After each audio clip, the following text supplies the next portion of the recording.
Saudações, investidores! Bitcoin agora cotado a $62.800. Bitcoin que continua forte. A gente chegou até a romper o 64, porém estamos tendo uma queda aí, perdendo o 63. E a grande dúvida agora é, será que isso é uma correção para continuarmos a alta? Ou todo esse movimento foi uma armadilha para a gente voltar a cair? Será que o sonho acabou? Vamos discutir essas possibilidades no vídeo de hoje. Bem-vindos a Investidor Moderno.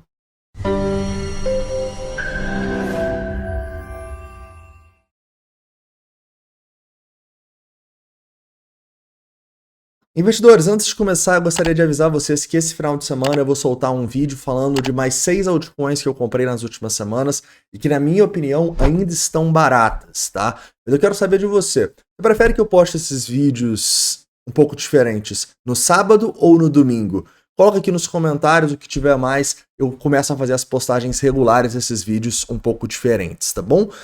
Então vamos lá, caras. Vamos começar falando um pouco sobre o Bitcoin. Tá, e lembro pra vocês, corre no meu Instagram, vou estar respondendo as suas dúvidas hoje, beleza? Na caixinha de perguntas. E vou responder as de ontem também. Então, em relação ao Bitcoin, a primeira coisa que eu tenho que falar é no semanal, tá? Lembrar vocês que no semanal a gente está numa tendência de alta, no longo prazo, isso aqui é um padrão de continuação da alta. Quando a gente romper isso aqui, galera, eu sinceramente acredito que não vai ter chance pros retardatários entrarem, né? No sentido que quem acha que a gente vai romper isso aqui e vai ficar esperando para voltar, eu acho que não vai conseguir voltar, tá bom? Porque o que a gente vê é quando o Bitcoin faz um rompimento de uma zona importante, e aqui a gente está falando da máxima histórica, ele tende a ir sem corrigir, tá bom? Então se a gente tem um rompimento passando ali das resistências que eu vou mostrar para vocês, a gente pode muito bem fazer algo assim e não ter uma correção tão cedo, tá? E eu acho justamente por isso que eu olho para esse gráfico aqui e eu acho muito arriscado você tentar comprar ou principalmente vender seus bitcoins no meio desse padrão de continuação, tá bom? E é claro que esse padrão pode perdurar por mais um tempo, mas a gente já está nele há 200 dias. Então você querer ficar comprando e vendendo dentro de um padrão de continuação, sendo que a qualquer momento a gente pode ter esse rompimento e o Bitcoin ir para novos patamares, cara. Eu já vi muita gente fazer isso. Muita gente fica tentando vender seus bitcoins para comprar mais barato no meio de uma bull run. E aqui eu vou te falar a real, cara. É impossível bater o Bitcoin numa bull run fazendo isso. Você ficar vendendo e comprando, você não vai bater um Bitcoin numa bull run, cara. Nenhum trader vai, sabe por quê? Porque nenhum trader consegue fazer 1.700% no ano, igual foi, por exemplo, o Bitcoin de 2020 até 2021. E que provavelmente a gente vai fazer uma porcentagem bizarra aí, se a gente for pegar ali de 2015. Desculpa, se a gente for pegar lá dos $15 mil, e se a gente for pegar também aqui desses 48. Então, acredita no que eu te falo, cara. Se você ficar tentando vender o Bitcoin no meio do caminho para comprar mais barato 5%, 7%, cara, vai dar merda. Você vai ficar de fora do movimento, tá? E é por isso que eu sempre falo com vocês. Quer fazer isso? Tudo bem, faça como trader. Você não usa os seus bitcoins de longo prazo para fazer trade. Uma coisa é trade, outra coisa é investimento, tá bom? Quer shortar o Bitcoin aqui? Tudo bem, coloca um stop. Mas o que eu vejo são as pessoas, não, eu vou vender todos os meus bitcoins aqui e vou torcer para cair, cara. Cara, isso para mim é uma loucura, tá bom? Não ter Bitcoin agora é um risco muito maior do que ter, sendo bem sincero para vocês, ok? Então toma cuidado e separa bem seu lado trader do seu lado investidor, tá bom? Se começar a fazer trade com todos os seus Bitcoins no meio da bull run, você vai ficar de fora. Show de bola. Entendendo isso, a gente pode falar que estamos num padrão de continuação e é por isso que eu falo para vocês para parar de tradar, vender todos os seus bitcoins aqui, tá? Porque quando romper o negócio vai ser forte. Só que no diário a gente ainda tem algumas zonas importantes que a gente precisa passar, né? E só mostrar aqui para vocês, olha só, a gente está justamente num ponto de controle de todos os últimos 200 dias. Né? Então, os $65 mil é uma região importante. Repara que a gente testou justamente esse ponto de controle no 64. Então, rompeu o 65, um primeiro ótimo sinal. Tá? A gente também vai ter resistências nos 70 e na região dos $74 mil. Qual que está sendo a minha estratégia aqui? Cara, eu não estou vendendo Bitcoin. Eu acho que vender Bitcoin aqui seria vender por muito pouco. Então, eu estou de olho para vender algumas altcoins ou que subiram muito, ou que saíram da minha porcentagem de conforto, tá? Então, essa região aqui para mim tá sendo uma região onde eu tô colocando um pouquinho de dinheiro no bolso. Por exemplo, hoje eu vendi a Sui, né? Uma cripto que, cara, pô, tá voando, né? Desde os fundos ali do apocalipse, a gente tá subindo 250%. Então, faz sentido eu colocar um pouco de dinheiro no bolso, realizar um pouco de lucro, né? Também vendi ontem a IMX e a TIA, moedas que não estão subindo tanto e que eu nem estou realizando lucro, mas que para mim faz sentido porque elas estavam pesando muito na minha carteira, né?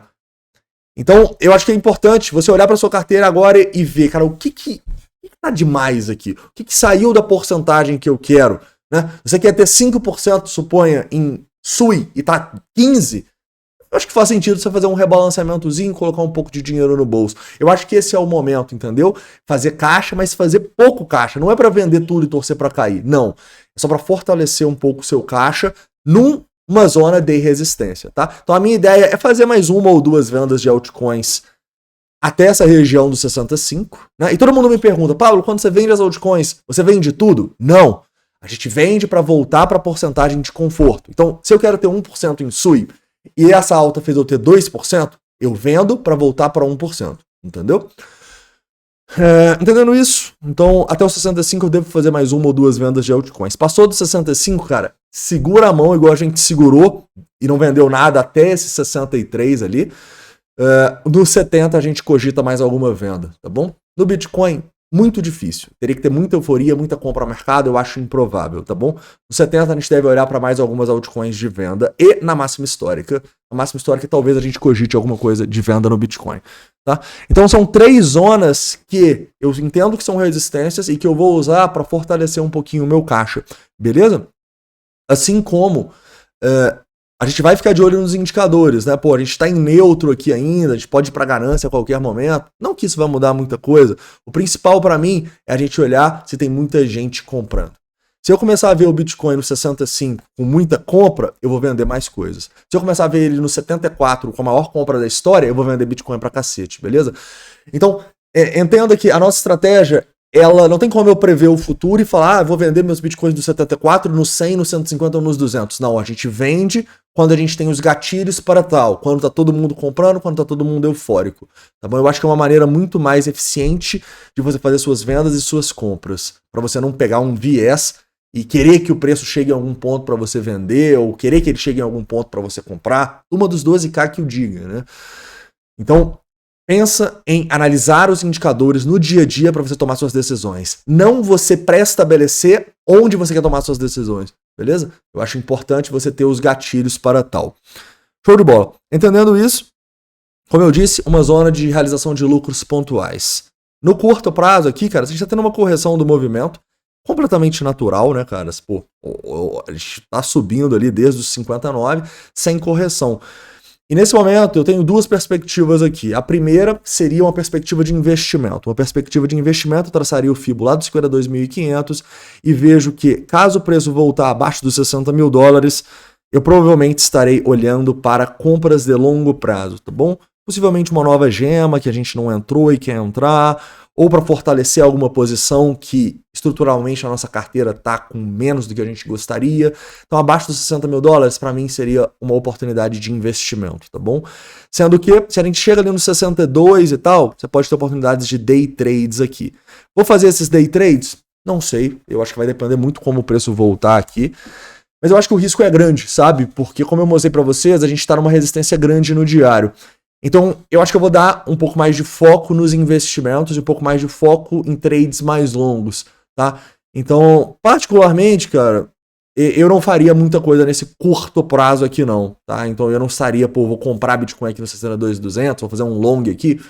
Particularmente, eu não acho que é o ideal, tá bom? Eu acho que o ideal seria realmente se a gente tiver uma correção mais forte ali para os 60, abaixo dos 60, ali a gente pensar em investimentos de longo prazo, tá? E eu falo isso porque a gente teve vários outros falsos rompimentos no curto prazo, sabe?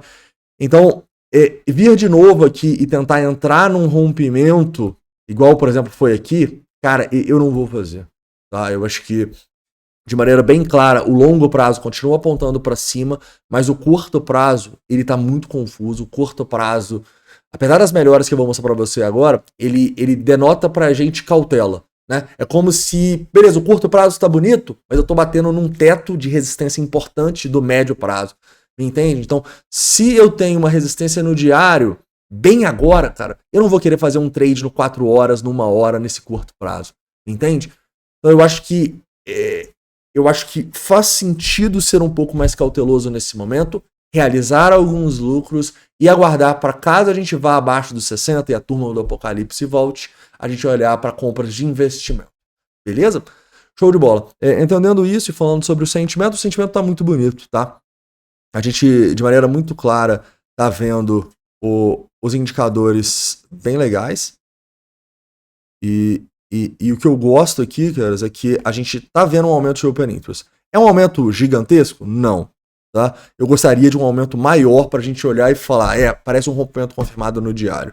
Talvez a gente precise disso depois dos 65 mil dólares, né? Mas por enquanto, beleza, tem um aumento de Open Interest, é algo positivo, mas me lembra muito aquele rompimento dos 65 mil dólares, sabe? Então por isso que nesse momento eu não vou olhar muito para o curto prazo, porque a gente fez um movimento quase igual aqui atrás e não conseguimos romper, né? Então eu acho que ainda falta um pouco mais de força pra gente tomar mais risco no curto prazo, digamos assim, tá? Mas no longo prazo, caras, eu acho que a situação é muito positiva e eu estou de olho para novas oportunidades de compra caso a gente vá abaixo dos 60, tá bom? E detalhe, o curto prazo aqui, cara, está legal, né? Então a gente tem um aumento de Open Interest, em especial desde ali dos 59 mil dólares. Então eu acho que tem um suporte importante no 59. Perder os 59 seria um péssimo sinal para mim, tá? Seria um sinal de que a gente pode estar fazendo outra armadilha e tal. Então eu acho que é importante cuidar desses 59 mil dólares aqui. Perdê-los seria uma demonstração de fraqueza gigantesca, tá?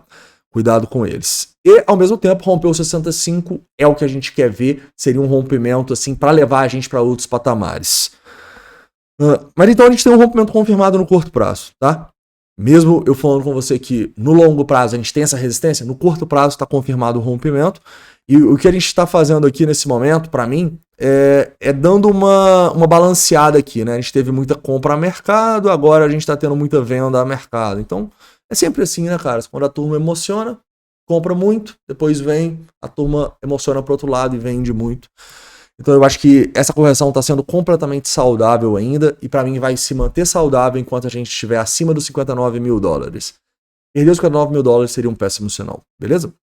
Show de bola. Continuando falando um pouco sobre os motivos da queda também. S&P 500, né? S&P 500 em queda desde as máximas, né? Então você pode ver que a gente está completamente correlacionado. E de maneira muito clara, mas assim, esse é um risco, né? Se o S&P 500 ele simplesmente vem aqui e faz isso, cara, possivelmente o Bitcoin vai cair, né? Então eu acho importante todo mundo entender que, cara, beleza, a gente subiu em parte por causa do S&P. Se ele devolver tudo, cara, sai de baixo. A gente pode ter quedas. Esse é mais um fator que me leva a não tomar tanto risco no curto prazo e a ficar um pouco mais conservador, realizar alguns lucros e olhar mais para o longo prazo. Completamente otimista no longo prazo, olhando para cima, e se a gente voltar abaixo dos 60 ali, possivelmente eu estarei fazendo compras de longo prazo muito boas. Beleza? Show de bola, caras. Então, para finalizar aqui, falando um pouco sobre as altcoins, cara, a dominância despencando, né, cara? Foi a maior queda da dominância em algumas semanas aí. Isso é muito bom, por quê? Porque isso faz as altcoins voarem, né? Então as altcoins estão voando nesse momento, até a ETH BTC tá performando bem, né? Então isso é muito bom, né? Porque nesse momento, se a gente for somar, a nossa carteira tem mais altcoins do que Bitcoin, né? Então eu acho que é um bom momento para estar exposto nas altcoins. E se você não está, cara, eu esperaria a retração abaixo dos 60 para olhar para exposições, tá bom? Eu vou soltar esse vídeo esse final de semana falando de mais 6 moedas que eu acho que estão em boas compras. E eu soltei um vídeo no final de semana passado falando de 7 moedas que eu estou investindo, tá bom? Então corre para você ver o vídeo. Beleza, galera? Então é isso, caras. Para finalizar, ordens de instituições aqui. Poucas ordens, acima e abaixo, tá? Uma ordem no 62 e no 65. Pouca coisa. Beleza? Então é isso. Um forte abraço. A gente se vê aí dependendo da volatilidade. Valeu!